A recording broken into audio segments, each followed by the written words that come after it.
we ever know how much we don't know?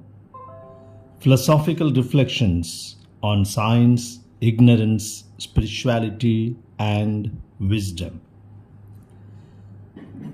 Just a few words of introduction about my book, which was recently released.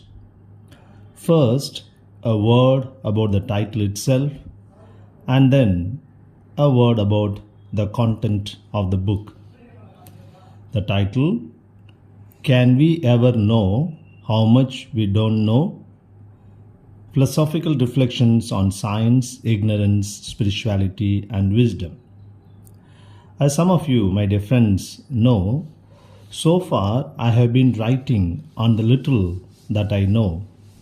But once I came to know that there is a lot that I don't know, and I will never know how much I don't know, then I decided to write on what I don't know or even cannot know.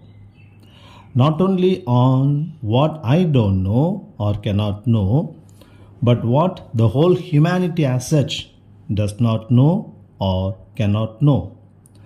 Therefore, by reading this volume, one will come to know not only that one does not know much, but also one will never know how much one does not know. That is how this title, Can We Ever Know How Much We Don't Know?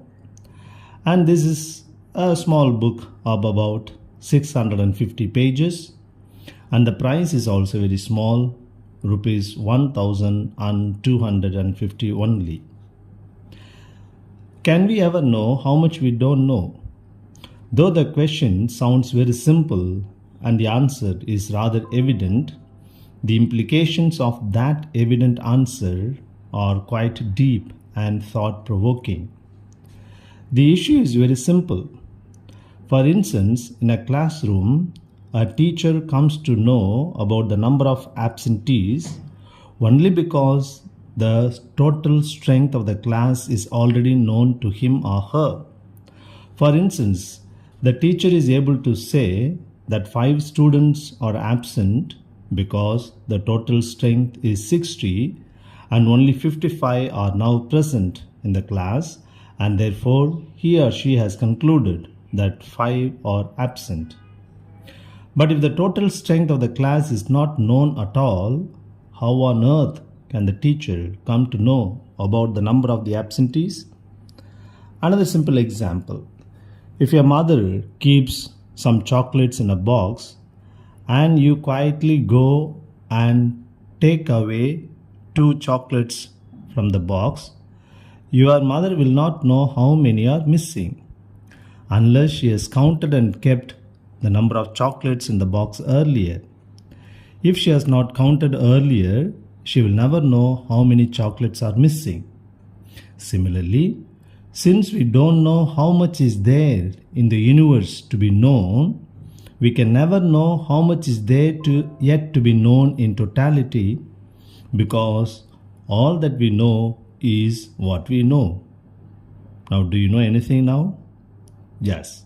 So that is about the title of the book.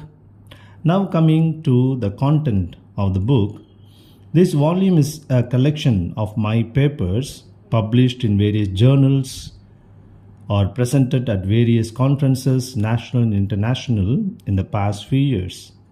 It will be useful not only for the students of philosophy, especially for the courses on history and philosophy of science, cosmology and science and religion, etc., but also for all those who like to have some deep reflections on science, spirituality, ignorance, and wisdom.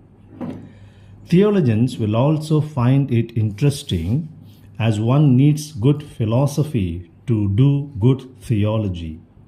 In fact, philosophy is at the bottom of every discipline, including natural sciences. This fact is revealed by the very titles that the universities give us.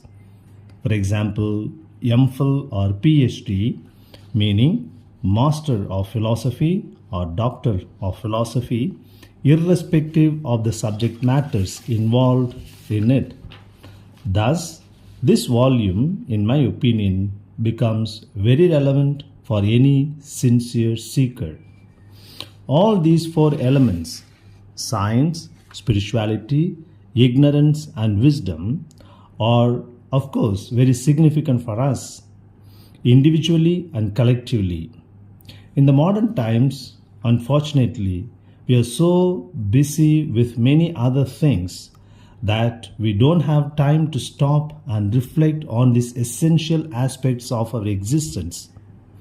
As W.H. Davis, in his poem Leisure, poses very challenging questions to the modern world of the 20th century.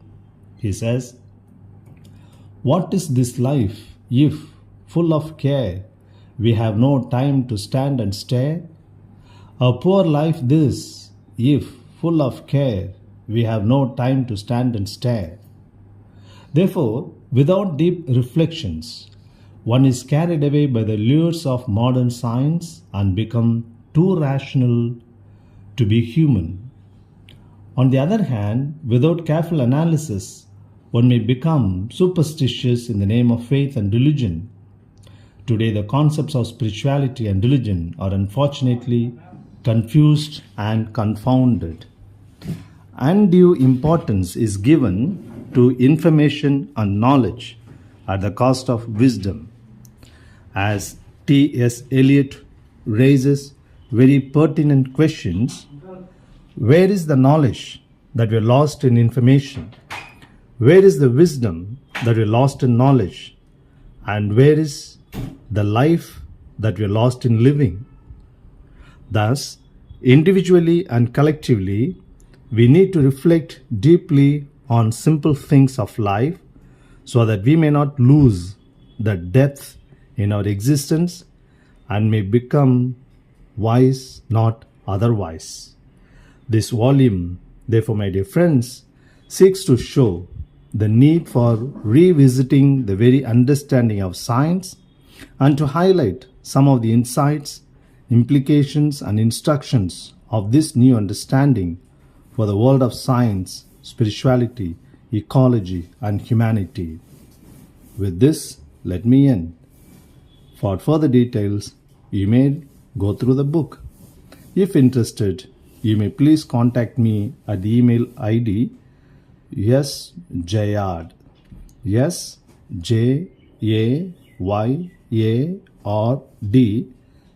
Jayard@gmail.com. Thanks very much. God bless.